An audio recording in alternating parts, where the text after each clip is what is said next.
بسم الله الرحمن الرحيم. Assalamu alaikum wa rahmatullahi wa barakatuh. Sunday class lesson number 47, basic religious teaching. Obey Allah and His Messenger Muhammad sallallahu alayhi wasallam. Dear children, from now on tie your life to the rope of obedience to Allah and His Messenger Muhammad sallallahu alayhi wasallam. Ordinary people in this world, those who are disbelievers and polytheists, are free in their choices as they are not Muslim. They will do whatever they wish and they will face the consequence after death. But we who believe in Allah and His Messenger Muhammad ﷺ have the responsibility as believers to connect our entire lives to obeying Allah and His Messenger Muhammad ﷺ. We should commit to doing the actions we have been commanded to do. For example, we are commanded to pray, so we'll pray. We are commanded to fast, so we'll fast. We are commanded to give zakah, so we'll give zakat. We are commanded to perform hajj, so we'll perform hajj. We are commanded to do qurbani, so we'll do qurbani. We are commanded to treat our parents well, so we'll treat them well. We are commanded to fulfill the rights of relatives, so we'll fulfill those rights, and so on. And we will avoid actions that have been prohibited from. We are forbidden from stealing, so we'll not steal. We are forbidden from gossip and backbiting, so we'll avoid gossip and backbiting. We are forbidden from lying, so we'll not lie. We are forbidden from betraying, so we'll not betray. We are forbidden from breaking promises, so we'll not break promises, and so forth. Dear children, if you truly want to be genuine believers and sincere Muslim, make a commitment that you will live your life in obedience to Allah and His Messenger Muhammad ﷺ, and you will avoid disobedience to Allah and His Messenger Muhammad ﷺ. Today, we'll first teach you through verse of the Quran how the command for obedience is given in the Quran, and we'll also tell you that the glad tidings that come with obedience, inshallah. In the verse 59 of the Surah Nisa, Allah addressed the believers saying, Ya ayyuhalladhina amanu ati'u Allah wa ati'u Rasula wa ulil amri minkum. O you who have believed, obey Allah and obey the Messenger of Mercy and those in authority among you. In the verse first of the Surah Anfal, Allah says, Wa ati'u Allah wa Rasulahu in kuntum mu'mineen, and obey Allah and His Messenger if you are believers. This shows that those who true faith in their hearts should avoid following the desires of the self and shaitan. Instead, obey Allah and His Messenger Muhammad ﷺ. Dear children, our inner self often prompts us to lie, backbite, break promises, become angry, quarrel, and use foul language, and shaitan encourages us to fight and argue as well. Therefore, always protect yourself from falling into the trap of shaitan, and resist the urges of the self when it leads to the evil. Instead, do only what Allah and His Messenger Muhammad ﷺ have commanded and stay away from what they have forbidden. This is true sign of a faithful believer and a sincere Muslim. And remember, do not follow desires. Our desires can lead us astray, depriving us of Allah's mercy, His blessing, His forgiveness, and His love. So whenever there is a task that could against Allah's will and both shaitan and ourself argue us to do it, we must not listen to them. Instead, we should follow the commands of Allah and His Messenger Muhammad sallallahu alaihi wasallam. Remember that our success depends on the obedience to Allah and His Messenger Muhammad sallallahu alaihi wasallam. If we obey Allah and Messenger Muhammad sallallahu alaihi wasallam, we'll be successful. But if we spend our lives following our desires as shaitan, we'll surely fail. In the words of the 52 of the Surah Nur, Allah states clarity, وَمَنْ يُطِعِ اللَّهَ وَرَسُولَهُ وَيَخْشَى اللَّهَ وَيَتَّقِهِ فَأُولَٰئِكَ هُمُ الْفَائِزُونَ. And whoever obeys Allah and His Messenger Muhammad ﷺ and fear Allah and avoid disobeying Him, it is they who are successful. If you truly intend to achieve success in this world and the hereafter, live your life with the firm resolve to obey Allah and His Messenger Muhammad ﷺ. In the words of the 71 Surah Ahzab, Allah also commanded, وَمَنْ يُطِعِ اللَّهَ وَرَسُولَهُ فَقَدْ فَازَ فَوْزًا عَظِيمًا. And whoever obey Allah and His Messenger has certainly attained a great success. Dear children, Your life's aim should be achieve success in both this world and the hereafter.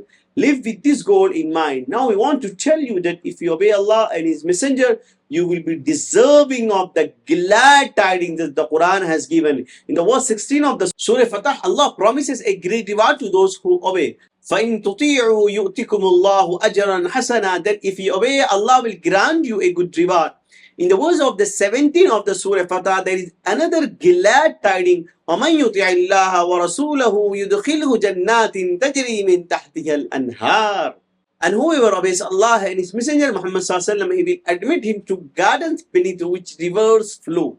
Dear children, remember, whenever obeys our Prophet Muhammad sallallahu alaihi wasallam is in fact obeying Allah. This is explained in the verse 80 of the Surah Nisa. مَنْ يُطِعِ الرَّسُولَ فَقَدْ أَطَاعَ اللَّهِ. Whoever obeys the Messenger has indeed obeyed Allah. Dear children, the companions of our Prophet Muhammad sallallahu alaihi wasallam has also obeyed Allah and His Messenger Muhammad sallallahu alaihi wasallam. All the rightly guided caliphs who came after the Prophet followed this obedience, and all the tabi'een obeyed Allah and His Messenger Muhammad sallallahu alaihi wasallam, and all the awliya who came after the also obeyed Allah and His Messenger Muhammad sallallahu alaihi wasallam. Therefore, dear children, you too should obey Allah and His Messenger Muhammad sallallahu alaihi wasallam. Today we'll share a hadith related to the obedience of Allah and His Messenger Muhammad sallallahu alaihi wasallam. This narration is found in Musnad Ahmed, which is a respected and authentic book of Hadith. This Hadith is narrated by Hazrat Abu Huraira. Our Prophet Muhammad said that Allah declares, if my bondsmen obey me, I will send rain upon them at night and sunlight during the day, and I will not let them hear the sound of thunder. Allahu Akbar. Dear children, pay attention to this Hadith and try to understand that if all the bondsmen of Allah in the world begins to follow Allah's commanded and obey only Allah, the best result will be that Allah will send rain at night, sunlight during the day, and protect them from the sound of thunder.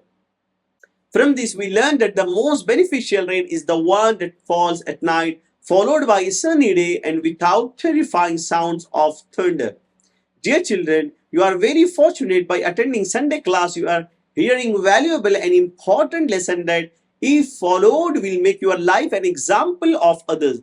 The significant lessons we are teaching you through the Quran and the Hadith should be firmly planted in your hearts and minds, and you should always keep them in your memory. Before leaving this gathering today, make a firm resolve that in our lives we will obey Allah and His Messenger Muhammad sallallahu alaihi wasallam, and we will never listen to the whispers or what desires or the shaitan. Now inshallah we'll explain two verses of the Quran. اقرأ بسم ربك الذي خلق. Read in the name of your Lord who creates everything. This is the very first verse that revealed to the Prophet Muhammad sallallahu in the cave of Hira. It indicates that the first command of the Quran related to the reading, that read in the name of the Lord who created everything. فَصَلِّ لِرَبِّكَ وَانْحَرْ. So pray to your Lord and sacrifice. These words contain two commands. The first is to pray to please your Lord, and the second one is to perform sacrifice. Now inshallah we'll explain two hadiths. مَنْ كَانَ يُؤْمِنُ بِاللَّهِ وَالْيَوْمِ الْآخِرِ فَلْيُحْسِنِ إِلَى جَارِهِ. Whoever believes in Allah and the last day should treat his neighbors well. Our faith requires that we treat our neighbors with kindness. مَنْ لَا يَرْحَمِ النَّاسَ لَا يَرْحَمْهُ اللَّهُ. The second hadith, whoever does not show mercy to people, Allah will not show mercy to them. If we keep showing mercy to others, Allah will also keep showing mercy to us. Now inshallah we'll explain series of the Messenger of Mercy Muhammad sallallahu alaihi wasallam. Marriage of Hazrat Khadija to the Prophet Muhammad sallallahu alaihi wasallam. On the one hand, Hazrat Khadija came to know of the noble character, qualities and virtues of the Prophet through her slave girl Maisara. On the other hand, she learned of this truthfulness, trustworthiness and integrity in the trait which lead Hazrat Khadija to become deeply impressed by his qualities. At the age of 21, Hazrat Khadija became a widow after the death of her first husband Abu Hala. Her second marriage was to Atiq bin Amid Makhzami, but he too passed away. Years later, she encountered an honest, trustworthy and noble man for business, which sparked hope in her heart. Several prominent wealthy men from Arabia had proposed marriage to Hazrat Khadija, but Hazrat Khadija chose a person whom Allah had selected above all bondsmen. She sent a proposal through her friend Nafisa, who approached the Prophet Muhammad and asked, "Why don't you get married?" The Prophet Muhammad replied, "What do I have to marry for?" Nafisa said, "Whatever is needed will be arranged. Will you accept?" The Prophet asked, "Who is she?" Nafisa replied, "Khadija bint Khuwailid." The Prophet said, "Why would she marry me?" Nafisa replied, "Leave it to me." The Prophet Muhammad then said, "If that is the case, then I am content." At that time, the Prophet Muhammad was 35 years old and Hazrat Khadija was 15 years older than him, making her 40 years old. The Prophet informed his paternal uncle of the proposal. Hazrat Khadija had her paternal uncle Amr bin Asad on her side, and with the Prophet, the marriage was witnessed by Hazrat Abu Talib, Hazrat Hamza, Hazrat Abu Bakr, and other leader of the Quraysh. The Meher was set at the 500 dirhams or 4 dinars or 20 camels. The Abu Talib delivered a speech about the lineage and nobility of the Prophet Muhammad Sallallahu. And then the cousin of Hazrat Khadija, Waraqa bin Nawfal, gave a speech. Hazrat Khadija was known as the Tahira, the pure one, and the Prophet was known as Sadiq, the truthful, the trustworthy. The private and public lives of Hazrat Khadija and the Prophet Muhammad Sallallahu were full of modesty and chastity, and their life together was extraordinarily blissful. Their homes was like a glimpse of paradise. Allahu Akbar. Now inshallah we'll explain the good morals. Keep your heart clean. We want everything to be pure and clean. Children with good manners keep everything they own clean and pure. Those who have good morals have clean clothes, their bodies clean, their bed is clean, and even their uniform, shoes, and slippers remain clean. When we take care of everything around us, we should also make sure to keep our hearts clean. The question is, what should we keep our hearts clean from? The heart should be free from bad thoughts. The heart should be free from grudges. The heart should be free from envy. The heart should be free from suspicion. The heart should be free from bad intention. The heart should be free from malice. The heart should be free from hatred. The heart should be free from animosity. The heart should be free from prejudice.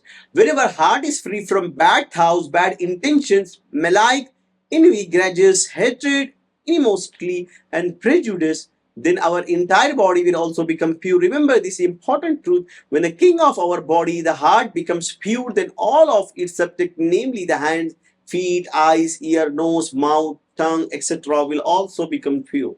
Therefore, always strive to keep the world of your heart pure first and foremost. Life etiquettes. Some etiquettes of the neighbor. Choose a good neighbor. Always treat him with kindness. Do not cause him harm through any of your actions or words. Be patient with the difficulties caused by the neighbors. Do not refuse to let your neighbor use your wall to fix wood or other material, as long as it does not harm the house or the wall. Show empathy and share in their joys and sorrows. Treat your neighbors the way you would like to be treated. If your neighbors is hungry, provide food within your means. Do not belittle the gift given by your neighbor. Encourage good deeds and prevent bad ones. If you intend to sell your house, offer it to your neighbor first. Respect all the rights that are due to your neighbors as a fellow Muslim. Now inshallah we'll explain Shariat Issues, expiation for breaking the fast. The expiation for breaking a fast is either to free a slave, but since there are no slaves today, the following two options apply. The first is to fast for 2 consecutive months. The second is that if one cannot fast for 2 months, then feed 60 poor people 2 meals a day, or give 60 poor people 1.75 share of wheat or equivalent in rice, split or barley. If a poor person is given 1 day worth of the grain, 1.75 share each day, or fed for 60 days, it is valid. However, if more than 1 day's worth of the grain or its equivalent is given at once, only 1 day you will be counted, and the excess will not be considered as a part of the expiation. Now, inshallah, we'll start morning and evening supplication. When sneezing, say Alhamdulillah. Respond to sneeze by saying Yarhamukallah. After hearing the sneeze, Yahdikumullah. Now, inshallah, we'll ask question. Please give answer. The first one: who should we connect our life with? Second one: what is the command given to the believers in the verse 15 of the Surah Nisa? Third one: what is the command given in the verse of the Surah Anfal? Fourth one, should we follow our desires? Fifth one, what do our desires cause us to be deprived of? Sixth one, where is our success? Seventh one, when we will be successful? Eighth one, what is stated in the verse 52 of the Surah Nur? Ninth one, what good news is given in the verse 16 of the Surah Fatah? Tenth one, what will be the result if a bondsman obeys Allah? What is the translation of the first verse of the Quran about reading? 12th one, how many commands are given in فَصَلِّ لِرَبِّكَ وَانْحَرْ? Mention one hadith regarding neighbors. 14.1, how old was our Prophet Muhammad when he married Hazrat Khadija radiallahu ta'ala anha? Mention 5 etiquettes related to neighbors. Okay children, class is dismissed. I'll see you on a Sunday. Barakallahu feek. Assalamu alaikum wa rahmatullah.